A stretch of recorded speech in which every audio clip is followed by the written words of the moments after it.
ये उत्तर नागपुर का नामांतर शहीद स्मारक है।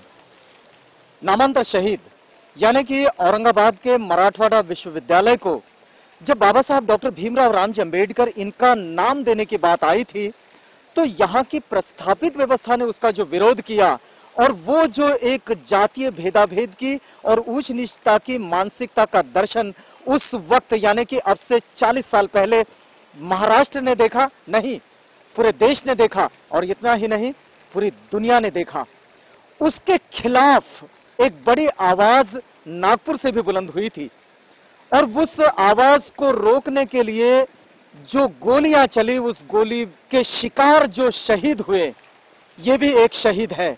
जी हाँ, और ये जो अपनी अस्मिता की रक्षा के लिए मिट गए, उनकी याद में बना हुआ है ये नामांतर शहीद स्मारक। और इसी स्मारक के अहाते में इस वक्त मैं एक ऐसे कलाकार के साथ नहीं, एक ऐसे कार्यकर्ता के साथ खड़ा हूं कि जिसने अपनी जिंदगी के 4 दशक आम आदमी की गरिमा के लिए, शोषितों की, वंचितों की सुरक्षा के लिए प्रदान किए। और वो कलाकार आज पूरी दुनिया में अपने उस व्यक्तित्व के लिए जाना जा रहा है कि जो बिना रोक टोक अपनी बात को रख देता है और कहता है कि नहीं, मैं कलाकार नहीं हूं, मैं कार्यकर्ता हूं। अगर आपको कहना है तो एक कार्यकर्ता कलाकार कह सकते हैं। अरे पोळले हात त्यांना विस्तवाचे दान रे, दान दान दुश्मनाला दान रे, दान दान दुश्मनाला दान रे। मला सांगा, सफाई कामगारांनो आपण सगळे गटारात गुदमरून जीव देऊया या विषयावर त्या दिवशी तुम्ही कुठलं गाणं गायलं होतं का? नाही। चक चक चौंदळ वैदादा, हे जंगल मंगळ वैदादा, हे ज्वल झाल रे वैदादा, हे भव्य मॉल रे वैदादा। असं कुठलं गाणं तुम्ही आधी लिहिलंय का? अजून तरी नाही। म्हणजे असं गाणं तुम्ही लिहू शकाल? तुमच्या हरकत नाही असं गाणं लिहायला? नाही। ग्रेट फॉर ऑल रे वैदादा, हा ग्रेट फॉल रे वैदादा, ज्वल झाल रे भव्य मॉल रे, ग्रेट फॉल रे, ग्रेट फॉल रे, भोगवाद रे, रोगवाद रे, रोगवाद रे, भोगवाद। विराज जी, कार्यक्रम में आपका बहुत स्वागत है। जय भीम। विराज जी, अपने काम को 40 साल 4 दशक आपने नुक्कड़ पर दिए हैं और एक बड़ा वक्त होता है 40 साल का। आपको हमने मोर्चे में देखा, आपको हमने आंदोलनों में देखा, आपको हमने पॉम्पलेट के साथ देखा, हमने आपको दीक्षा भूमि पर अब पुस्तकों को बेचते हुए देखा, यानी कि हमने आपको एक वैचारिक आंदोलन के साथ बड़ी मजबूती से खड़ा होते देखा। लेकिन इस वक्त हमने आपको सिल्वर स्क्रीन पर देखा और अब पूरे देश में आपका एक जो प्रोत्साहन हो रहा है, एक प्रशंसा हो रही है और हर कोई लालायित है कि भाई इस कलाकार की सराहना करनी चाहिए। आप कैसा महसूस कर रहे हैं? देखिए, आज हम लोग जो कुछ भी है जी, वो हमें जिंदगी ने ही ये सब दिया है। 40 साल जैसे आपने कहा कि एक बहुत बड़ा एक समय होता है अपने आप में, लेकिन हम लोगों की जिंदगी जो जितनी भी लंबी होगी उतनी ही वो गहरी भी है, उतनी ही वो ऊंची भी है। और इस जिंदगी ने ही हमको जो दिया है वही हम लोग अपने लौटाने की कोशिश में हम लोग अपना काम करें, चाहे वो हम लोग किताबें बेचने के द्वारा कर रहे हो, चाहे फुटपाथ पर आंदोलन करने के द्वारा कर रहे हो, या फिर स्क्रीन पर एक्टिंग के द्वारा हम लोग कर रहे हो। जो कुछ हम लोगों को मिला है इस जिंदगी ने, जो हमको दिया है, वही हम लोग अपने समाज को, अपने देश को, अपने इस सिस्टम को लौटाने की कोशिश हम लोग कर रहे हैं। मतलब वही बात जो शाहिर ने कभी लिखी थी कि दुनिया ने तजुर्बात और हवादिस की शक्ल में जो कुछ मुझे दिया वही लौटा रहा हूं मैं, है ना? और वही चीज को जैसे लौटा रहे हैं आप। लेकिन आप कैसा महसूस करते हैं? क्या ये जो आपने इतना योगदान और इतना समर्पण जिन मूल्यों के साथ दिया है, आपको लगता है कि ये उसकी स्वीकारोक्ति है या फिर ये उसकी प्रशंसा मात्र है?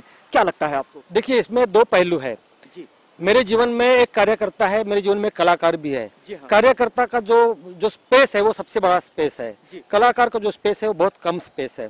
लेकिन मुझे ताजुब लगता है कि कलाकार का जो स्पेस है उसी स्पेस को ज्यादा महत्व दिया जा रहा है। कार्यकर्ता का जो स्पेस है उस स्पेस को उतना महत्व नहीं दिया गया। वो तो अभी कई सारे अवार्ड मिलने के बाद जाना जा रहा है कि अच्छा, अब कहीं समझ में आ रहा है कि ये कार्यकर्ता है, ये कार्यकर्ता है। अरे तो कार्यकर्ता भी है, असल में मैं कार्यकर्ता ही हूँ, कलाकार बहुत कम हूँ। लेकिन जो भी प्रशंसा हो रही है वो कलाकार के रूप में हो रही है। हो सकता है कि मेरा काम उनको पसंद है और आया भी है, क्योंकि मुझे अभी जस्ट अभी एक नहीं, ये बात तो हम भी आपसे कहें कि फिल्म हमने भी देखी है और काम बहुत अच्छा हुआ है। इस फिल्म का नाम है कोर्ट, इसको नेशनल अवार्ड भी मिला है इसी साल मिला नेशनल अवार्ड। बहुत ही बेहतरीन फिल्म है, मुझे इतनी पसंद आई। जो एक सच्चाई होती है ज़िंदगी की वो दिखाई है फिल्म के अंदर, और I found it very moving and very poignant. दिल को छू लेने वाली फिल्म है, बहुत ही अच्छी फिल्म, मुझे बहुत अच्छी लगी। और my congratulation to the entire team. हर आर्टिस्ट ने इतना अच्छा काम किया है, डायरेक्टर ने इतना अच्छा काम किया है, हर डिपार्टमेंट ने अच्छा काम किया है, और बहुत ही मतलब जो सच्चाई है हमारे देश में, हमारे समाज में, वो दिखाया एक तरफ से, इसका एक पहलू दिखाया। और मैं सभी लोगों को कहूँगा कि ज़रूर आप ये फिल्म देखने की कोशिश करें, और ये फिल्म बहुत कुछ चीज़ें हमें बताती है, बहुत ही लेयर्ड फिल्म है, अलग अलग लेवल पे हमको बहुत सारी कमाल की चीज़ें बताती हैं, तो ज़रूर देखिएगा ये फिल्म। नुक्कड़ पर हमने आपको देखा है, वो नुक्कड़ का वो ही वीरा साथीदार हमने वो सिल्वर स्क्रीन पर देखा जो उतनी ताकत से खड़ा था, तो इसमें तो कोई दो मत नहीं है, आप अभिनंदन के पात्र हैं। मुझे एक बात बताइए कि कोर्ट में आपने जो काम किया है, हमें लगता है कि आपने नुक्कड़ पर जितना काम आप करते रहे, लगभग उसी का कोई रिफ्लेक्शन हम वो सिल्वर स्क्रीन पर देख रहे थे। क्या आपको भी ऐसा महसूस हो रहा था? जी, असल में क्या था कि मुझे तो सबसे पहले बात यह है कि मुझे ताजुब लग रहा था कि 200 लोगों को ऑडिशन लेने के बाद, प्रोफेशनल एक्टर्स के ऑडिशन लेने के बाद मुझे जब चुना गया, तो मुझे तो ये लगा कि यार इनको कोई खास प्रतिभा नहीं है इन लोगों को पहचानने की। अच्छा।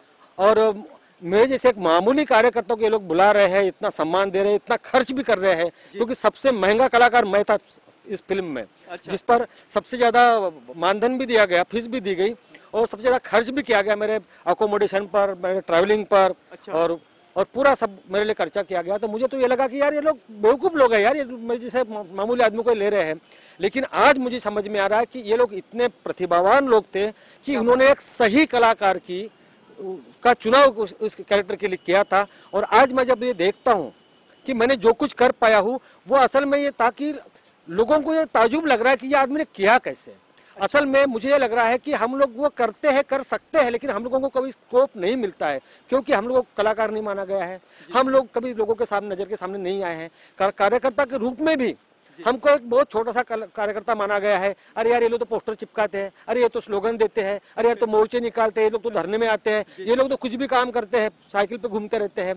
तो जो आदमी पोस्टर चिपकाता है वो छोटा कार्यकर्ता है, जो सिर्फ गाड़ी कार में बैठकर आता है और भाषण देता है वो बड़ा कार्यकर्ता है। लेकिन विराज जी, इस सारी प्रक्रिया से आप जुड़े कैसे? मतलब ये फिल्म में आपका सिलेक्शन होना, एक मुख्य किरदार के लिए सिलेक्शन होना, ये सारी प्रक्रिया से जुड़ाव कैसे हुआ आपका?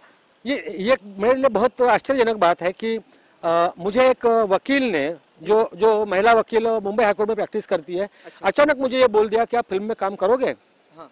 तो मैंने कहा कि भाई अगर ऐसा मौका मिलता है तो खुशी की बात है, क्योंकि मैं तो कम से कम स्क्रीन पे तो दिखूंगा। बिल्कुल बिल्कुल। लेकिन मुझे विश्वास नहीं था कि वो एकदम गंभीर बात हो रही है। हाँ। तो उन्होंने मुझे कहा था कि नहीं, कोई ऐसी स्टोरी लिख रहे हैं, कोई ऐसी फिल्म बनाना चाहते हैं और जिसमें एक कार्यकर्ता टाइप का एक आदमी उसमें एक्टिंग करे, और वो भी मेन रोल के लिए एक्टिंग करे। असल में हुआ ये कि जब चैतन्य तामाने, जो हमारे युवा लेखक और दिग्दर्शक है, जब उन्होंने 24 साल की उम्र में इस कहानी को लिखने की कोशिश शुरू की थी, तब उन्होंने 1 साल तक रिसर्च किया। वो कोर्ट में जाकर बैठते थे, वो वकीलों से बात करते थे, वो लॉयर से बात करते थे, वो जजेस से बात करते थे, वो डिक्शनरी लेकर बैठते थे कि इस शब्द को, इस डिक्शनरी में इसके लिए क्या शब्द है। अच्छा। और ये सब करते हुए उन लोगों ने अपने एक दुख जाहिर किया कि यार हम लोगों ने तो कहानी तो पूरी कर ली है, लेकिन इस कैरेक्टर के लिए हम लोग जिनको चाहते, जिस तरीके का ताकतवान आदमी, एक मजबूत आदमी हमको चाहिए, वो नहीं मिल रहा है। तो फिर उस वकील ने बोला कि एक आप करिए ना, आप वीरा साथीदार से संपर्क करिए नागपुर में। क्या उनसे कभी आपका संपर्क हुआ था पहले? उन सिनेमा के लोगों से मेरा कभी नहीं, वो जो एडवोकेट मित्र जिन्होंने आपसे कहा, वो मेरी परिचित है, एडवोकेट सुजन अब्राहम। अच्छा। वो नागपुर में भी आती है, उनके क्लाइंट्स नागपुर में भी है, और नागपुर हाईकोर्ट में भी वो केसेस उनकी चलती है। अच्छा। तो वो आती थी, मुझसे मिलती है, मैं भी बम्बई जाता हूँ तो उनसे कभी मेल मुलाकात कर लेता था।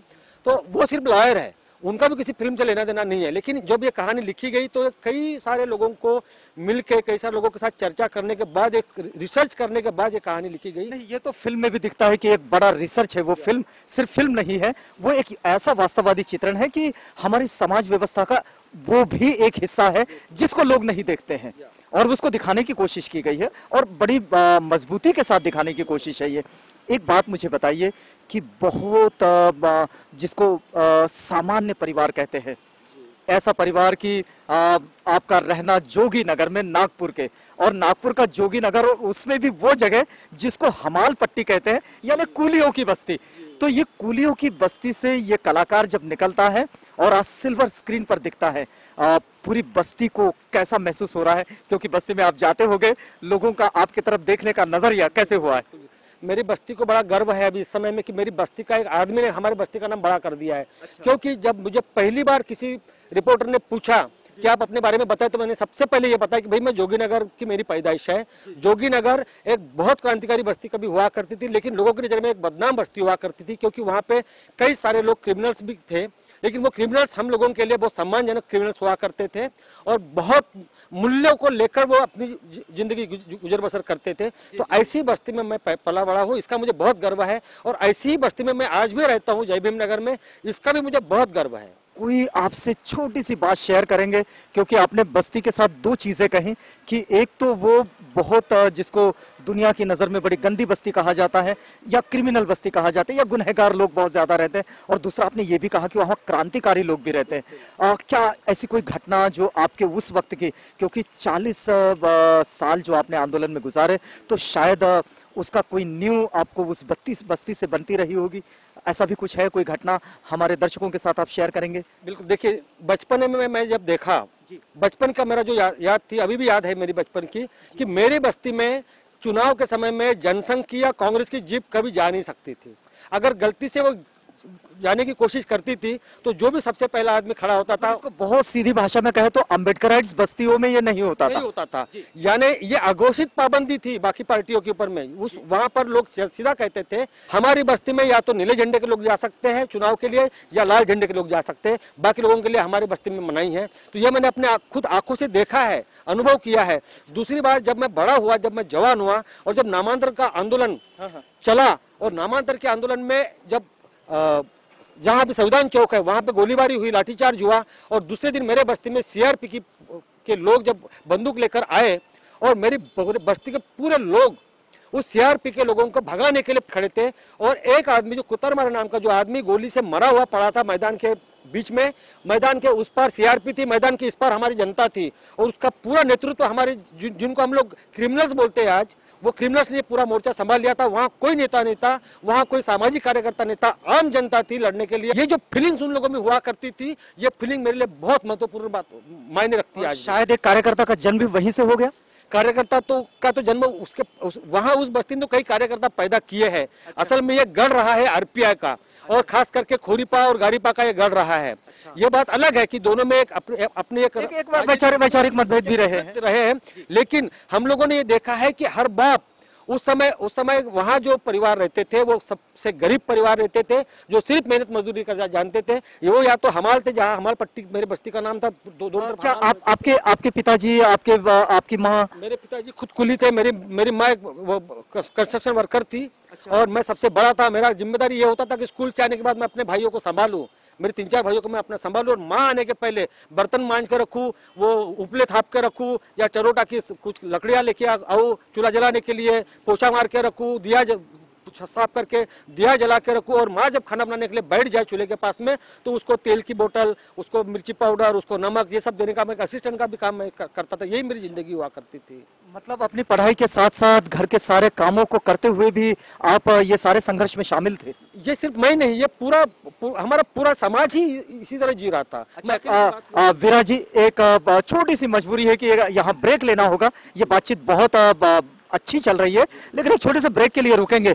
मित्रों, ये बातचीत चल रही है फिल्म कोर्ट के, जिसको इंटरनेशनल 17 अवार्ड, और आपको बताया कि एक बड़ा अवार्ड जिसको हम भारत का सर्वश्रेष्ठ भारतीय फिल्म का पुरस्कार कहते हैं, यानी कि स्वर्ण कमल, वो भी कोर्ट को मिला है। प्रादेशिक भाषा की एक बेहतर फिल्म जिसमें 4 भाषाओं का इस्तेमाल किया गया है। और एक विशेष बात आपको बताएं कि उसके मुख्य किरदार से ये बातचीत हो रही है, और इस मुख्य किरदार को इस वक्त इस वर्ष का सबसे अच्छा न्यूज मेकर का भी अवार्ड जा रहा है, और इस सिलसिले में ये बातचीत हो रही है। एक छोटे से ब्रेक के बाद लौटते हैं और वीरा साथीदार से ये बातचीत आगे बढ़ाते हैं। अरे पोळले हात त्यांना विस्तवाचे दान रे,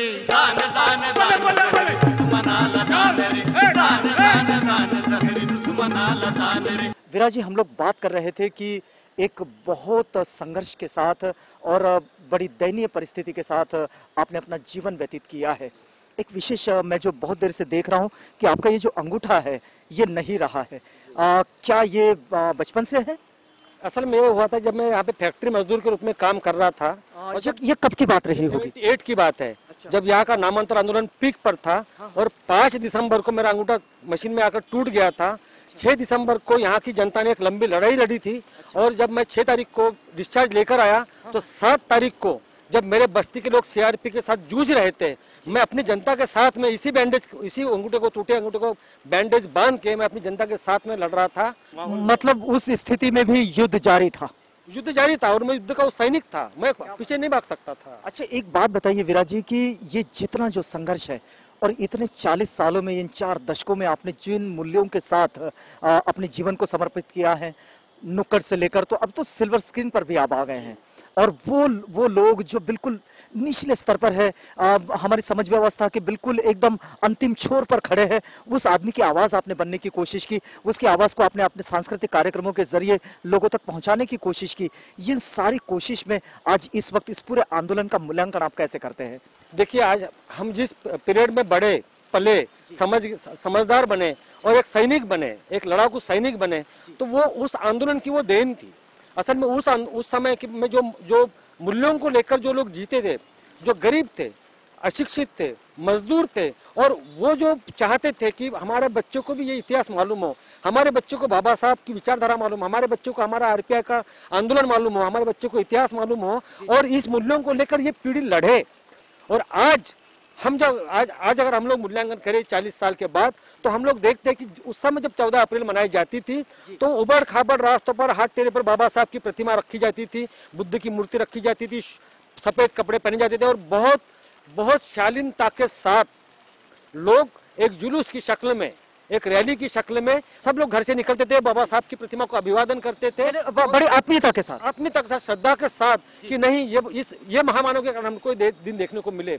आज मेरा बच्चा अमृत जयंती मनाता है तो मुझे बहुत दुख होता है। वो करता क्या है, बाबा साहब ने जिनको शत्रु बोला है, कांग्रेस जड़ता घर है, गिरेशिवाय तुम्हें जड़लेश्वर राणा ने गिरा तर, क्यों? बाबा साहब ने खुद बोला था कि ब्राह्मणशाही और पूंजीवाद हमारे 2 मुख्य शत्रु है। आज हमारे बच्चे इन्हीं हमारे शत्रुओं के पैसे पर शर्ट उतार कर, गाना गाकर और डांस करके, डीजे में डांस करके जब अम्बेडकर जयंती मनाते हैं तो मुझे बहुत दुख होता है कि मेरे पहले की पीढ़ी ने जो भोगा है उसके साथ ये गद्दारी है, उनके साथ ये द्रोह है। अच्छा, मुझे एक बात बताइए विराट जी, आप तो एक बुजुर्ग है इस वक्त में उन बच्चों के लिए जो इस तरह का काम करते हैं, क्या आपने ऐसा कोई प्रयास किया कि इन लोगों को रोका जाए? देखिए, मेरा प्रयास आज भी जारी है और मेरे जैसे कई सारे लोग जो प्रयास कर रहे हैं, तो उनके प्रयास का जो परिमाण है उसके हजारों गुना परिमाण में एक जो शत्रुतापूर्ण जो कल्चर है, या जो मूल्य है, वो मूल्य ज्यादा हावी है समाज के ऊपर में। आज हमारे घर में टेलीविजन आ गया है, बाबा आ गए हैं, माताएं पहुंच गई है। मुझे ये लगता है कि बाबा साहब ने जिनको दुश्मन के रूप में देखा है, उन्हीं के द्वारा किया गया ये षड्यंत्र है और हम लोग उसके जाल में फंसते जा रहे हैं। तो एक बात बताइए विराट जी कि आप जिस माध्यम पर इस वक्त अभी जुड़ गए हैं, मतलब ये तो फिल्मों का माध्यम है, और अब से पहले आप नुक्कड़ पर काम करते रहे, अब से पहले आप उस छोटे छोटे मंचों पर काम करते रहे जहाँ लोग बाबा साहब की जयंती मनाते हैं, बुद्ध की जयंती मनाते हैं, वहाँ आप अपनी बात को एक सांस्कृतिक आंदोलन के माध्यम से लेकर गए, सांस्कृतिक कार्यक्रमों के माध्यम से लेकर गए। क्या आप अभी सोचते हैं ऐसा कि इस कोर्ट की जो सफलता आपके हाथों में आई है, तो आप ऐसा सोचते हैं कि इस माध्यम को भी बाबा साहब के आंदोलन को आगे बढ़ाने का एक बेहतर जरिया, या फिर वो जो वंचित जीवन है, वो जो शोषित जीवन है, वो जो हाशिए का जीवन है, उस जीवन को मुख्य धारा का हिस्सा बनाने के लिए इसका कोई इस्तेमाल आप कर सकते हैं? देखिए, इस माध्यम का ये सबसे सशक्त माध्यम है और इस माध्यम का इस्तेमाल करने की क्षमता हमारे समाज में कभी विकसित नहीं हुई थी, लेकिन आज टेक्नोलॉजी का इतना सारा डेवलपमेंट हो चुका है और कई अच्छी बातें, तकनीकी बातें हम लोगों को आज उपलब्ध है और सस्ते में है। तो मुझे यह लगता है कि मेरे जैसे कई सारे लोग जो इस माध्यम का इस्तेमाल करना चाहते हैं या करने जा रहे हैं या करते आ रहे हैं, उन लोगों को इसका इस्तेमाल बहुत प्रभावी ढंग से अपने समाज को शिक्षित करने के लिए, अपने समाज की इश्यूज को हाईलाइट करने के लिए और बाबा साहब की विचारधारा का दिशा दिग्दर्शन करने के लिए इस्तेमाल करना चाहिए। इसके लिए नहीं कि ये सिर्फ मनोरंजन के लिए हो या सिर्फ पैसा कमाने के लिए हो। ये माध्यम देखिए, ये माध्यम का इस्तेमाल दोनों लोग कर रहे हैं। बाबा साहब के अपने लोग भी कर रहे हैं, बाबा साहब के दुश्मन लोग भी कर रहे हैं। माध्यम का जो जनवादीकरण थोड़ा बहुत हुआ है, आज भी उसका और भी जनवादीकरण होने की जरूरत है। तो इस माध्यम का उपयोग हमको आंखें खुली रख के, अपना विवेक जागृत रख के करना है, तभी हम अपने मकसद को हासिल कर सकते हैं। अन्यथा हम लोग शत्रु का ही काम करने जा रहे हैं। इस क्षेत्र के लिए भी एक अच्छे दिन आ रहे हैं, बिल्कुल अच्छे दिन आ रहे हैं। इसका इस्तेमाल करना हम लोगों ने सीखना है। लेकिन अच्छे दिनों की चर्चा देश में बड़ी जोरों शोर से पिछले 1 साल में होती रही है। इन अच्छे दिनों पर आप क्या कहेंगे? देखिए, एक कार्यकर्ता के रूप में और एक कलाकार के रूप में इसका भी निरीक्षण और मूल्यांकन आप करते हैं। देखिए, हमारे यहाँ आजकल हर चीज बनती है वो टीवी बनाता है। हमारा किसी को प्राइम मिनिस्टर अगर बनाना है तो टीवी बना देता है, अगर किसी को बाबा बनाना है तो टीवी बना देता है, अगर किसी को बड़ा कलाकार बनाना है तो वो टीवी बना देता है।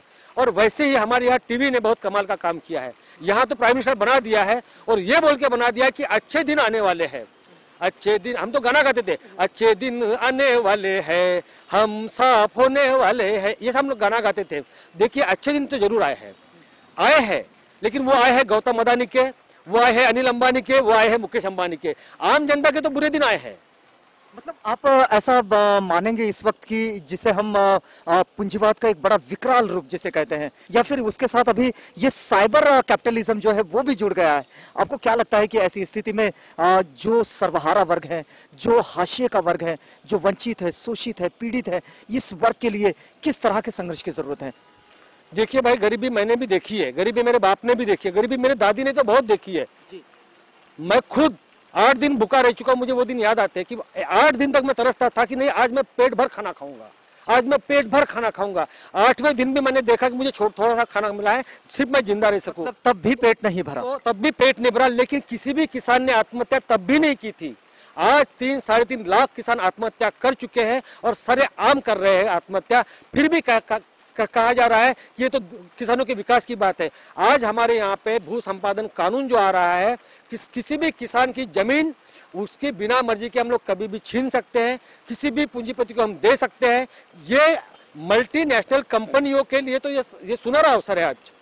और अभी आप देखेंगे कि जो खनिज संपदा हमारे देश में कहीं अगर बची है तो वो वहीं बची है जहां पर आदिवासी लोग अपना निवास कर रहे हैं। उन आदिवासियों ने वो जंगल की हिफाजत की, जिस जंगल के नीचे में कोयला है, उसमें हीरा है, उसमें मैंगनीज है, उसमें तांबा है, पीतल है, सोना है।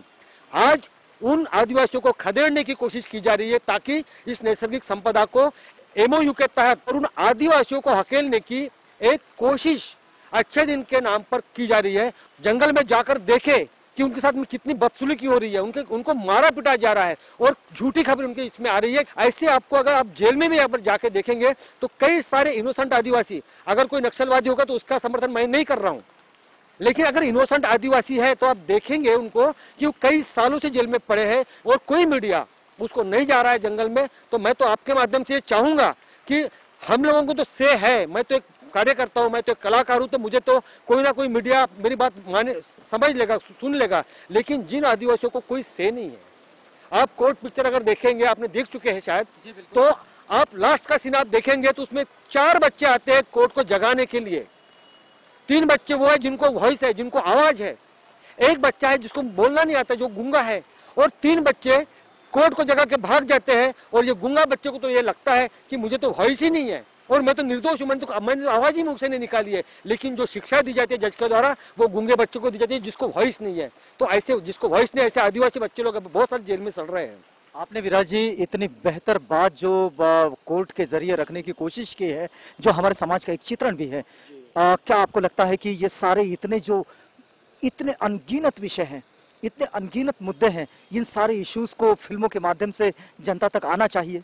बिल्कुल आना चाहिए। अगर मुझे संभव होता है तो मैं कोशिश करूंगा कि ये सब मुद्दे आना चाहिए। और मेरे जैसे जितने भी ईमानदार लोग हैं इस देश में, चाहे वो बुद्धिजीवी हो, चाहे वो पत्रकार हो, चाहे वो फिल्मकार हो, चाहे वो कहानीकार हो, चाहे वो कवि हो।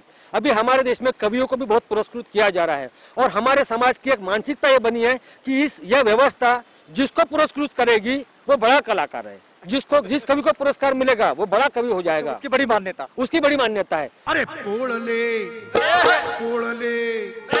पोळले हात त्यांना विस्तवाचे दान रे. दान दान दान दुश्मनाला दान रे. दान दान दान दुश्मनाला दान रे. एक बात बताइए विराज जी, हमने उद्देश्यपरक फिल्में तो बहुत देखी है, लेकिन उद्देश्यपरक फिल्मों में जो कलात्मकता का पक्ष होता है, इस पक्ष से जो आप जो पहली बार कोर्ट से रूबरू हुए हैं, आप उस पक्ष पर क्या कहेंगे? देखिए, मुझे ये लगता है, मेरा कभी संबंध नहीं रहा फिल्मों से, लेकिन मैं एक फिल्म का दर्शक रहा हूँ और मुझे कई सारे लोग मेरे पसंदीदा फिल्मकार रहे। मृणाल सेन है, सत्यजीत रे है, श्याम बेनेगल है, गोविंद निलानी है। और अभी जिस दिन मैं बम्बई में था, जब हम लोग ट्रेलर लॉन्च कर रहे थे और हमको खबर मिली कि इस बार का दादा साहब फाल्के पुरस्कार शशि कपूर जी को मिला है, मुझे बहुत खुशी हुई, क्योंकि शशि कपूर मेरे पसंदीदा एक्टर भले ही ना रहे हो, लेकिन मेरे पसंदीदा फिल्मकार रहे हैं। वो उन्होंने जुनून बनाई है, उन्होंने उत्सव बनाया, उन्होंने कलयुग बनाई है फिल्म में। कलयुग जो थी, मुझे तो अद्भुत थी कि उस समय का महाभारत एक मिथक, आज के पूंजीवादी महाभारत को कैसे फिल्माया गया है, ये शशि कपूर और श्याम बेनेगल जैसे लोग ही कर सकते थे। वो मिथक और उसका द्वंद्व बहुत प्यारी तरीके, बहुत बेहतर तरीके से उन्होंने रखा है और पूंजीवाद की एक सूक्ष्मता के साथ रखा है कि वो अपनी रिश्तेदारी नहीं देखता है, वो सिर्फ देखता है तो पैसा देखता है, वो प्रॉपर्टी देखता है। इतनी सूक्ष्मता के साथ शशि कपूर ने उसको रखा है। मैं तो बहुत सलाम करता हूँ उनको। लेकिन ऐसी उद्देश्यपरक फिल्में हैं, इसमें जो कलात्मकता का जो पक्ष है उस पर हम बातचीत कर रहे थे। आपने कैसा महसूस किया इसकी कलात्मकता के पक्ष पर? मतलब इसकी पूरे निर्माण के साथ, इसकी प्रक्रिया के साथ आप जुड़े रहे और आपने उस पीढ़ी के कलाकार के साथ काम किया जो इसके तामने जो इसके निर्देशक है, वो उस पीढ़ी के हैं जो आज कहीं अपने काम की शुरुआत कर रहे हैं और आपने 4 दशक इस काम में दिए हैं, तो आपने इस पीढ़ी के साथ मैच होता हुआ कैसे देखे एक दूसरे को? देखिए, इसके पहले जो मैं फिल्म देखता था उसमें बहुत दर्शक कम हुआ करते थे। अच्छा। उसको बहुत सारे अवार्ड हुआ करते थे, बहुत अच्छी फिल्में हुआ करती थी, लेकिन श्याम बेनेगल या गोविंद निलानी का अगर नाम आ जाता था, या मृणाल सेन का नाम आ जाता था, उत्पलेंदु चक्रवर्ती का नाम आता था, या ऋत्विक घटक का नाम आता था, कई सारे लोग, तो गुरुदत्त जी का नाम आता था, तो ये सिर्फ एक कलात्मक फिल्मों के नजरिए से ही सिर्फ उसको देखते थे। और जो लोग कला के पारखी होते थे, जो लोग अच्छी कहानी के पारखी होते थे, जो लोग अच्छे फिल्म के पारखी होते थे, बस वो एक चुनिंदा क्लास उसको देखने जाता था। कोर्ट के बारे में ये सब नहीं हुआ है।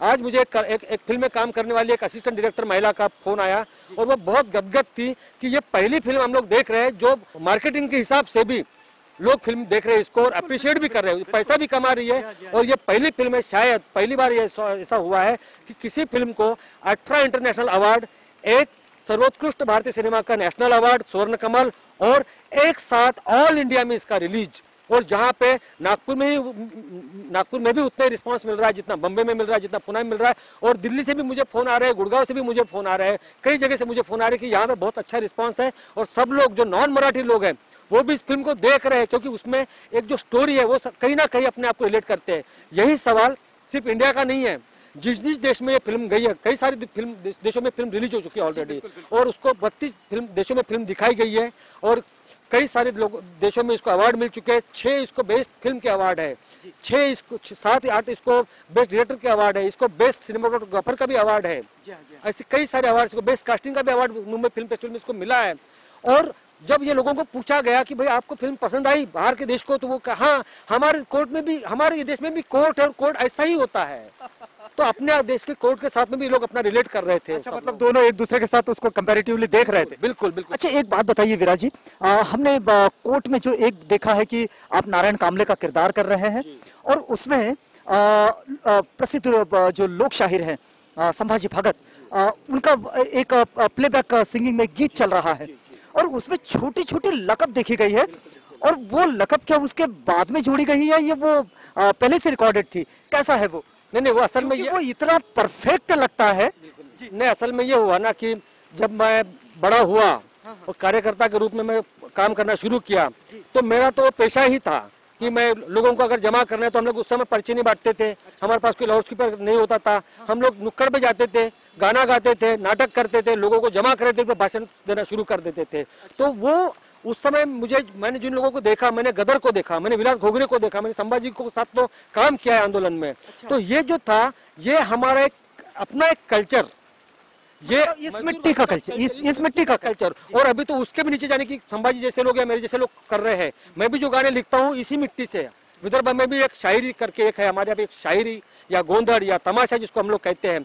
मैं भी गन लिखता हूँ, मैं गौरन गाता हूँ, गन गाता हूँ, लावनी गाता हूँ, मैं सब करता हूँ। लेकिन मुझे जो अपने मेरा जो राजनीति है, मेरी जो विचारधारा है, उस विचारधारा को बिना छोड़े मैं इस फॉर्म को कैसे लोगों के सामने ले जाऊं, ये मेरी कोशिश होती है। और संभाजी ने इस फिल्म में वो कोशिश की है और इत्तेफाक से मैंने उसको परफॉर्म किया है गाने में।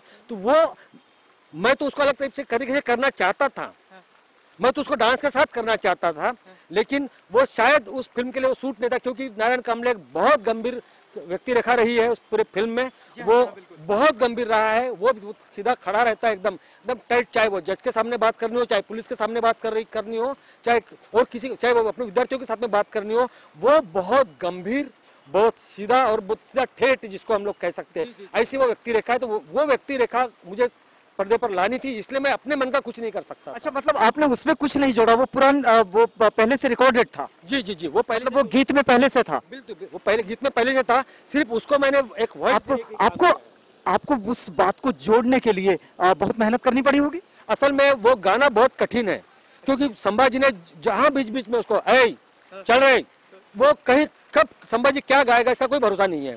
आज संभाजी को खुद वो गाने को परफेक्शन में अगर आप गाने के लिए कहेंगे तो नहीं गा पाएगा। अच्छा, मतलब दूसरी बार वो भी नहीं दोहरा सके? वो भी दोहरा सकता, इतना वो कठिन गाना है। और जब मुझे लोगों ने कहा था, कोरस वाले लोगों ने कहा था, शिरीष पवार जैसे बहुत अच्छे सिंगर वहाँ पे, बाबा आटखिड़ी जैसे लोग वहाँ पर है, उन्होंने कहा था कि दादा उसको परफॉर्म करते समय बहुत तकलीफ होने वाली है।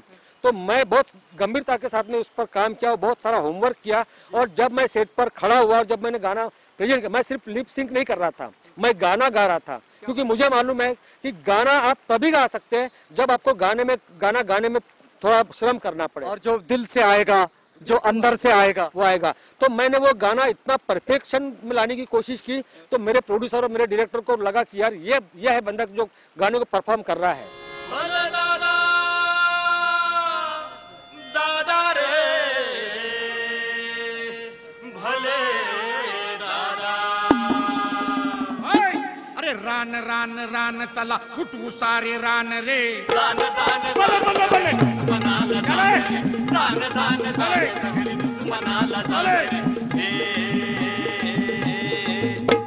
कठीण आला काळ, मातीशी तुटे नाळ, युगाचा अंधा खेळ, डोळेच केले घाळ, सावात दिसे चोर, उबडात दिसे मोर, लहानात दिसे थोर, थोरात दिसे पोर। अरे भले भले भुळले, भलतेच गाती गान रे, दुश्मान दुश्मान दुश्मान सर्वनाशी तरी गुण गान रे, दान दान बले बले बले दुश्मनाला चल चल दान दान दान दुश्मनाला दान रे। सैतान काळा गोरा, चिमटीत जीव गोरा, रंगाचा करी मारा, मरणाचा चढे पारा, रंगाचा खेळ खेळी, गोर तो भेद भाळी, मानव्य उभे जाळी, जाळ्यात माय होळी। हे रंग रंग रे, भंग भंग रे, भंग भंग रे, रंगून भंगले भंगून रंगले, रंगून गुंगले गुंगून दंगले। ही निबिड जंगले, जंग जंगले, जंग जंगले, धर्माची जंगले, जातीची जंगले, वंशाची जंगले, देशाची जंगले। या कत्तलीच्या राती हरपून गेले भान रे, अरे पोळले पोळले पोळले हात त्यांना विस्तवाचे दान रे, दान दान दान दुश्मनाला दान रे, दान दान दान दान दुश्मनाला दान रे। जादुई महाखतरा, पैक्याची भारी मात्रा, माणसाचा होई कुत्रा, कुत्र्याची रूपे 17, रक्तात रंगे भूक, भुकेत कैसे सुख, सुखाचा शोध जारी, कुंदल्या दिशाचारी। हे चक चक चौंदळ, हे जंगळ मंगळ, हे झोल छाल रे, हे भव्य मॉल रे, फ्री फॉर ऑल रे, हा ग्रेट फॉल रे, झोल झाल रे, भव्य मॉल रे, ग्रेट फॉल रे, ग्रेट फॉल रे, भोगवाद रे, रोगवाद रे, रोगवाद रे, भोगवाद भोगवाद। क्या बात है। विराज जी, ये बातचीत तो बहुत अच्छी चल रही है, लेकिन थोड़ी सी सीमाएं हैं कि हमें यहाँ रुकना पड़ेगा। लेकिन एक अंतिम टिप्पणी आपकी लेंगे कोर्ट पर और आपके पूरे आंदोलन पर कि आप हमारे दर्शकों के साथ इस वक्त कौन सी बात है जो एक अंतिम टिप्पणी के रूप में आप शेयर करना चाहेंगे। जी देखिए, कोर्ट ने जो दिखाया है, कोर्ट में ये दिखाया है कि हमारा समाज इतना संवेदना शून्य हो गया है, इतनी संवेदनाएं खो चुका है कि उस समय अगर 40 साल पहले या अभी कुछ दिन पहले अगर मान लीजिए आप कि अगर कुत्ते का बच्चा भी अगर किसी के साइकिल के में आ जाता हो, अगर वो चिल्लाता है तो 4 लोग उसको पकड़ के उसको उठा के उसको सहलाएंगे, उसको कहाँ लगा मार लगा देखेंगे। आज ऐसा हो चुका है कि हमारे सामने कोई आदमी मर भी जाए, अगर कोई जज किसी के मौत का फैसला कर दे, किसी को जिंदगी भर जेल में रखने का फैसला कर दे, लेकिन किसी को भी कुछ भी नहीं लगता है। वहाँ चाहे वो काम करने वाला कर्मचारी हो, वहाँ का वकील हो, वहाँ की पुलिस हो, वहाँ का आरोपी हो, सबको लगता है कि यही होने वाला है, यही हो सकता है, इससे अच्छा कुछ हो नहीं सकता। इन संवेदनाओं को जगाने की कोशिश कोर्ट ने की है और मुझे लगता है कि अगर हम लोग आज भी नहीं जगे तो हमारी मौत इतने धीरे होगी कि हमको पता भी न चलेगा कि हम लोग मर चुके हैं। और एक कविता मुझे याद आती है जी जी जी तिएन चिएन की। जी बिल्कुल दीजिएगा। वो कविता ये कहती है कि अगर हम लड़ते नहीं रहे तो दुश्मन आएगा और हमें मार देगा और हमारी हड्डियों की तरफ उंगली करके कहेगा, ये देखो ये गुलामों की हड्डियां है, गुलामों की। क्या बात है। विराज जी से ये बातचीत हो रही थी और ये बातचीत इस मुद्दे पर आकर रुक गई है कि पूर्णतः मनुष्य की संवेदनाएं मरने से पहले उसके भावनाओं की हत्या रुक जानी चाहिए। और ये बात जो विराज जी आपके पूरे इस वक्तव्य से आई है, आपका बहुत धन्यवाद, आपने हमें इतना वक्त दिया। तो ये थे विराज साथीदार जिनसे हम आपकी भेंट करवा रहे थे और ये बातचीत जो यहाँ पर जारी थी इस विषय पर कि कोर्ट के संबंध में वीरा कैसे सोचते हैं और वीरा की पूरी जिंदगी कैसे है। यहाँ पर रुकते हैं और लेकिन इस वादे के साथ कि हम आपसे पुनः मिलेंगे किसी और शख्सियत के साथ। बने रहिएगा आवाज इंडिया के साथ।